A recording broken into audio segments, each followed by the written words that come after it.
Welcome to SME TV News and Views. I'm your host, Angela Vithoulkas. Today's Let's Talk panel looks at the government stimulus being offered to our SMEs and how they're trying to help them get through this battle of the COVID-19. SMEs have been hearing everything from compulsory shutdowns to hibernating for 6 months and, of course, my favourite, stay home. It's been a confusing, anxious and stressful time for all, with more questions than answers. Joining me today to break it all down is our regular panellist, Craig West, Director of Succession Plus. Hi, Craig. Hi, Ange. Thanks for having me. Welcome back. And a new guest, Mark Pinhorn, Director and Partner of HYD Advisory. Hi, Mark. Hi, Ange. Now, we're going to start with Craig because we normally do, Mark. It's not first in, best dressed, but that's just how it rolls. I like to say it's alphabetical, but WS, that won't apply here. Craig, what's the market saying to you? What are you hearing with your clients or your stakeholders? Has the government set a good foundation to build the financial bridge that we need over a virus that can't be cured today? I actually think the government's done a pretty good job. I think very difficult circumstances, constantly changing. You know, the news comes out literally every 10 minutes as an update on some of the news sites about what's happening and new rates and new issues. I think the government's done a fairly good job of trying to manage that from an economic point of view. I'm not a health expert. I'm assuming they've got that in hand with the relevant people. But I think from a business and economic point of view, they've thrown a lot of money at the economy, both at individuals who may well be out of work as casuals in retail or whatever the business might be, but also in businesses where the government has used words like hibernation. They're obviously keen to make sure that business survives and is able to recover quickly when we get to the other side of this, whenever that might be. And I think they've done a pretty good job in making it happen. That's the fantasy plan, right? Let's chuck money at it. It's been done before in different instances and around the world when countries' economies are facing a tough moment ahead. So we know that chuck money at it doesn't always work. We need to have a plan. We are trying to talk about recovery at the same time. But Mark, I'm going to bring you in here. You've had more than 2 decades experience in the financial world with your clients and advising them. We've talked briefly before. You're overall happy with the stimulus package that's put forward. In fact, you've given out, I know, a top 10 of the government initiatives, and we're going to focus a couple on those today. But are you happy with the money that's being chucked at the economy?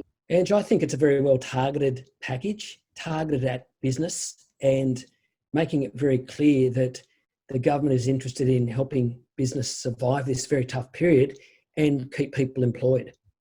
Which is obviously where we've got to go, Craig. I mean, if people don't have a job, then they're going to be dependent on us for a lot longer than just this short term that we've got to live through. So we need to keep people employed. But Craig, what about people that can't? You know, some businesses will run out of options. Yeah, and look, I think there's really a two-speed economy starting to happen already.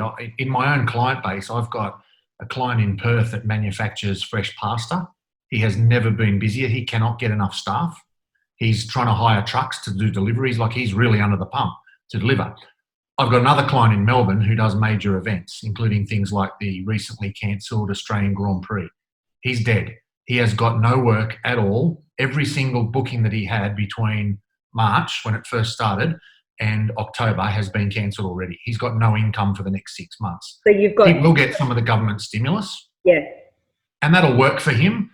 How well, I'm not sure, because he's got a very big operation. You know, he's got hundreds of casual staff that he normally has employed, particularly at this time of year.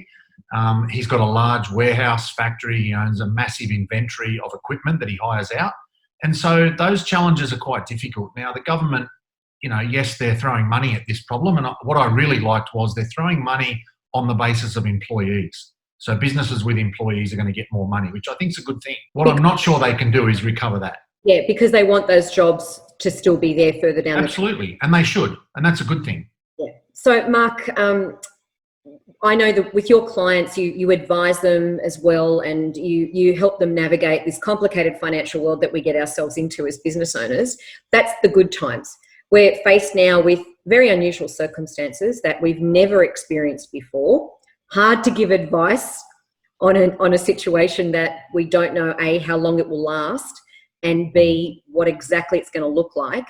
But I know you've got two favourites at the moment, or the top two things that the government's offering as a stimulus. Let's look at both of those now, and then I'm sure Craig and Ola have much more questions going from there. Yeah, thanks, Ange. So, look, there's two major initiatives in the government stimulus package that applies to SMEs. The first one is the JobKeeper package. Yep. So whilst the detail is a little light at the moment, we expect to get some clarity around that Wednesday night. But in summary, that's a wages subsidy that the government is offering employers to keep people employed, keep people on the books. So the way that it works basically is that the government will provide employers with a subsidy of $1,500 per employee per fortnight under the JobKeeper package, on the basis that the employer meets a key test, which is that their turnover has dropped or is expected to drop by 30% or more. So has dropped or expected to drop, right? Because if you're a business with a pipeline, and that's how you normally work, and that's been cancelled, you know you're going to drop, but you can't demonstrate that immediately. That's correct. So, as I said, at the moment, the detail is a little light, but our understanding is that is the case, either has dropped or expected to drop. So, for example, an employer that has been hit very hard by the shutdown, and their turnover for the month of April, if that is expected to be less than, to drop by more than 30%, with the comparable month last year, say April last year, then they initially meet that test. So what that does is provides them with a lifeline of cash flow coming in to allow them to continue paying their employees and keep that connection with their employees, so that when this passes, that business has got its employees on the books and can get up and running again as soon as possible. Okay, that's number one. Number two, your top two, number two? Secondly, is the cash flow boost, and that's designed to provide employers with a credit of 100% of the amount of PAYG withholding that they withhold from staff wages, and provide that to the employer in the form of either a cash refund if they don't owe the ATO any other money from GST or other taxes, or if they do owe the ATO money and have a tax account with them, they'll receive a credit to offset the amount owing. Okay. So it's a very positive strategy to encourage, again, employers to keep people employed. Right. Well, let's look at the first one, the JobKeeper package. Obviously, it's a great initiative. People who have lost their job and aren't with an employer anymore have access to their own allowance. But this one is for people who are in work to help the employer subsidise some of that cost. What about, Mark, the issues that are out there right now with people saying it's not enough, that particular JobKeeper allowance is not enough? Yeah, and it probably never would be enough in any event. The discussions that I've had with clients at the moment is that some of them are looking at cutting down the amount of hours that they pay their staff or putting them on a reduced pay. But they're very keen to keep that labour force intact and support those long-term employees. So whether it's enough or not enough is very debatable, but it's a step in the right direction, and it's a subsidy to help the employer and help the employees. Craig, right now there are a lot of people out there saying that in order for this to be fair and equitable, we have to all share in the pain. It's obvious because you've got big businesses putting off 8,000, 9,000, 10,000 staff, and they do that what appears to be in the matter of minutes. Those announcements are made.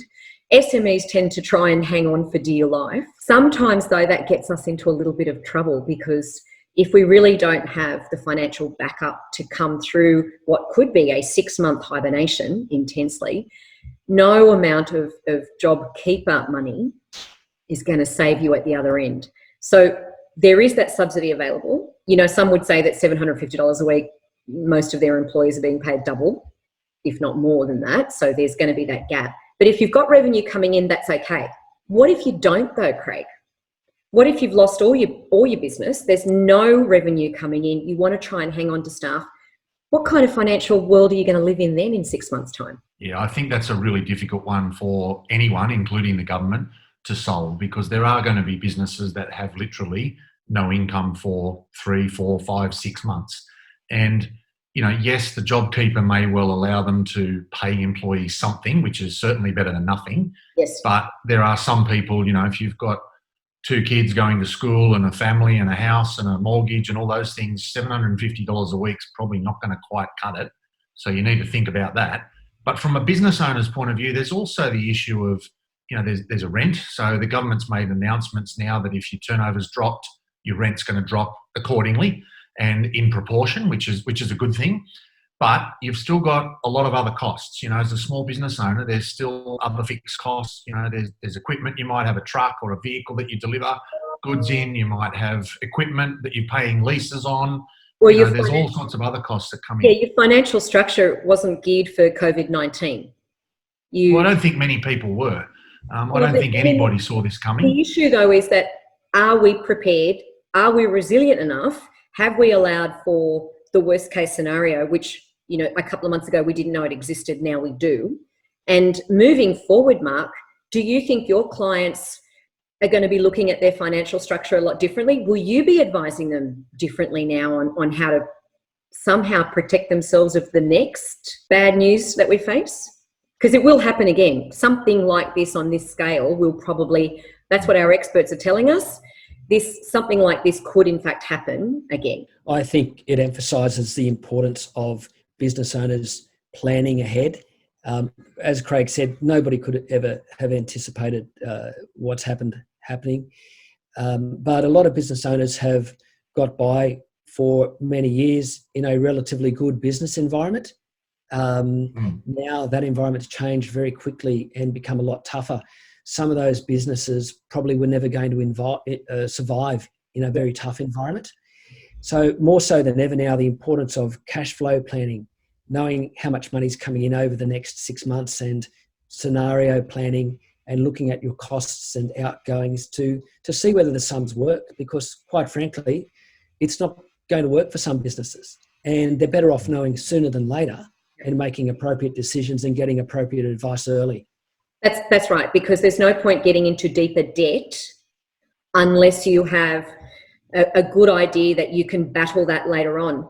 Mark, I think one of the dangers that we're facing, and Craig, I'm sure you'll agree here too, is that we're hearing from different entities like banks on deferring things.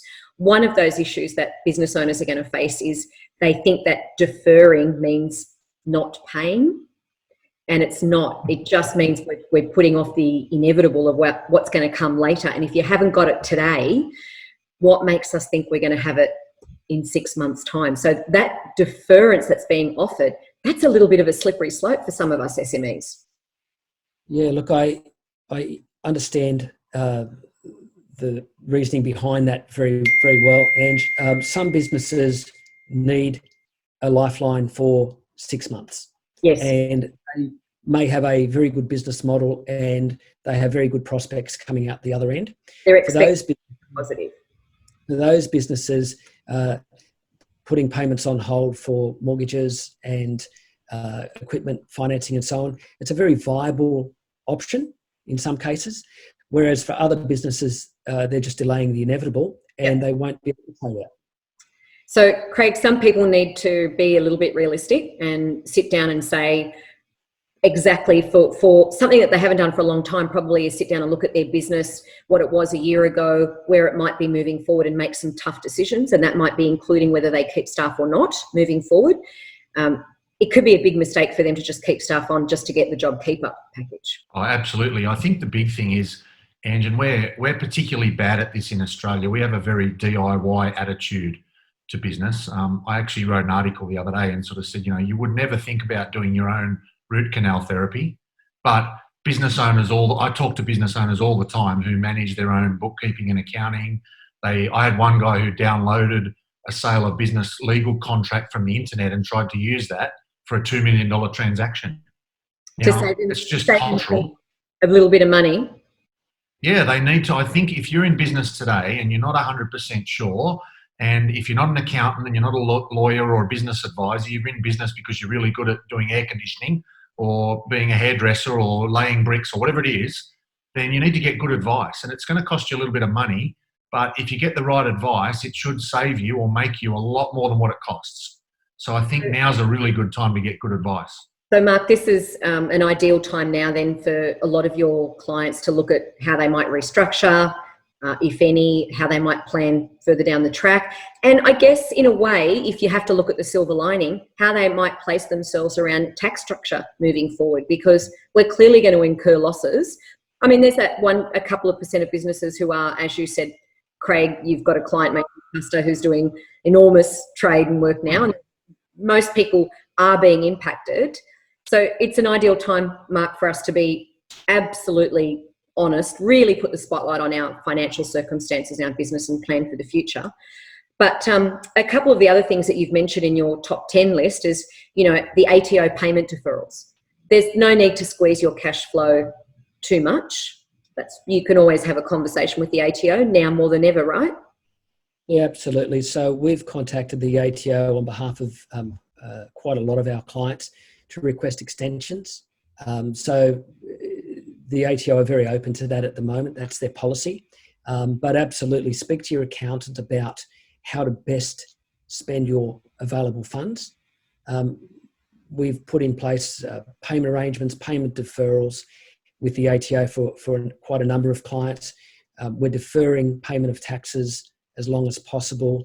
We're claiming credits for some PAYG installments that have already been paid in previous quarters this year. Right, so there's a range of opportunities there. So you've got 10, but I'm just going to run backwards very quickly now. Instant asset write-off and accelerated depreciation, that you're flagging that. The early release of super, for some people, that might be a good option. The government-backed SME loans, this is something I think that we need to look a little bit closer at, because this might be an ideal time for some businesses to actually expand. If they're thinking ahead, why not?